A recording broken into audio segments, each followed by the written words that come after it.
hang buat naya dekat orang, hang buat zalim dekat orang.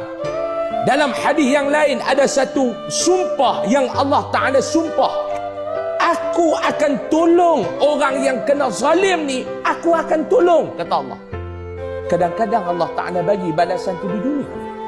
Kadang-kadang balasan yang Allah Ta'ala bagi ni kena kepada orang yang kita sayang. Yang buat naya dekat orang ni kita, yang buat jahat dekat orang ni kita, yang duk buat zalim dekat orang ni kita. Tangan orang yang dizalimi ni ditadahkan kepada Allah Subhanahu wa Ta'ala. Ya Allah, berikanlah pembalasan kepada orang yang menzalimi aku, ya Allah. Ya Allah, Engkau berikanlah pembalasan kepada mereka yang bersekongkol dengan mereka yang menzalimi aku, ya Allah. Engkau turunkanlah balasan kepada mereka. Engkau turunkanlah balamu kepada mereka. Engkau turunkanlah laknatmu ke atas mereka, ahli keluarga mereka dan keturunan mereka. Tuan-tuan bayangkan doa orang kat kita lagu tu. Allah turun bala ni kadang-kadang bukan kena atas batang tubuh kita, tetapi kena atas batang tubuh orang yang kita sayang.